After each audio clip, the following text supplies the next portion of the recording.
Saudara, ada sebuah puisi yang diberi judul Tiga Pintu. Nah, puisi ini merupakan puisi Arab yang menceritakan tentang bagaimana orang-orang mau menyampaikan segala sesuatu. Baik itu gosip, baik itu cerita orang, ataupun cerita diri sendiri, ataupun berita-berita yang mau kita sampaikan. Nah, dikatakan jikalau Anda tergoda untuk menceritakan kembali tentang seseorang yang pernah engkau dengar dari orang lain, uji dulu dengan 3 pintu. Pertama, apakah cerita itu benar? Nah, rupanya saudara, zaman dulu sudah ada berita hoax. Cuma zaman dulu tidak ada yang disebut media sosial. Sehingga berita hoax tersebut berjalan dari mulut ke mulut. Agak pelan, dari mulut ke mulut disampaikan. Dari teman ke teman disampaikan. Di pasar ataupun di tempat-tempat pertemuan. Tetapi zaman sekarang, zaman media sosial, begitu gampang hoax tersebut tersebar. Tinggal klik saja tersebar. Oleh sebab itu, maka sebelum kita klik, periksa dulu apakah cerita itu benar. Itu yang pertama. Yang kedua, selain cerita itu benar, dan kalau memang itu memang benar adalah benar, yang kedua, cek juga apakah berita itu perlu disampaikan. Kalau disampaikan kepada orang tersebut, apa kira-kira efeknya? Perlu atau tidak?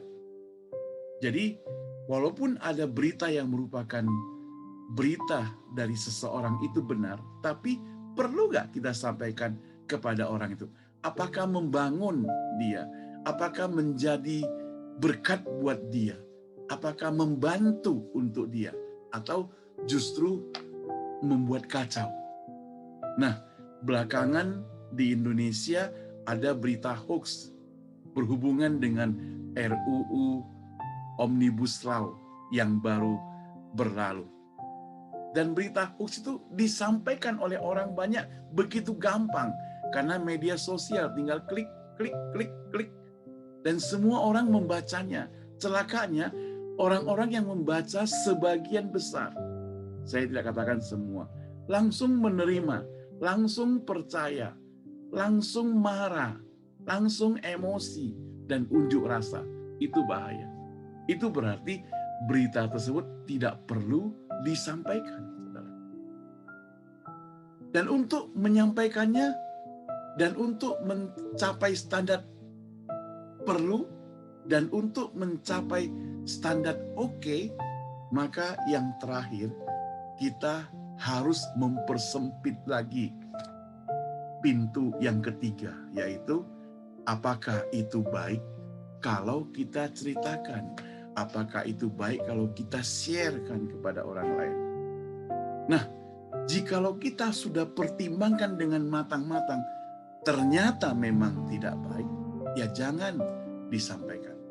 Tetapi jikalau kita sudah pertimbangkan dengan matang-matang, dan ternyata baik, ternyata perlu, dan ternyata benar, dan itu artinya bermanfaat, ya disampaikan.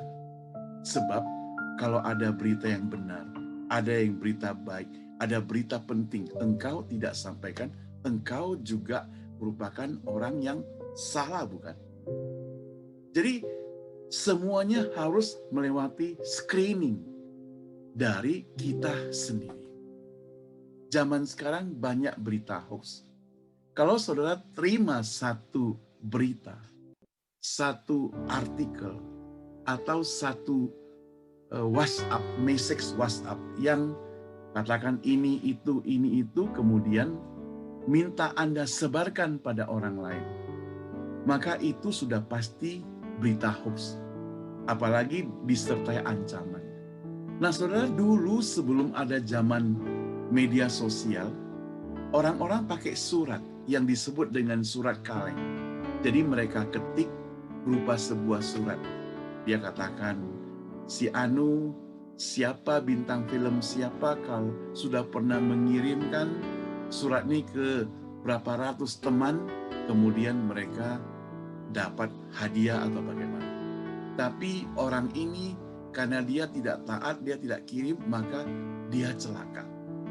Banyak berita-berita kesaksian-kesaksian itu, entah benar atau salah, mereka itu paparkan dalam sebuah surat. Kemudian di bagian akhir dia minta kita juga kirim kepada orang lain, lebih kurang 20 atau 25 orang teman. Nah, kirimkan. Diminta kita kirimkan, disertai ancaman. Kalau kita tidak kirim, maka akan terjadi ini. Nah, itu surat kaleng. Ya, kalau saudara kirimkan kan habis uang pos juga. Saudara uang habis perangko berkirim. Malah bikin orang kaget yang mendengarnya, yang membacanya. Itu zaman dulu, berita hoax zaman dulu. Berita hoax zaman sekarang lebih canggih. Jadi ujilah saudara dengan 3 pintu. Apakah itu benar? Apakah itu perlu? Apakah itu baik kalau disampaikan kepada orang lain? Mudah-mudahan berguna bagi Anda. Terima kasih. Tuhan memberkati Anda semua.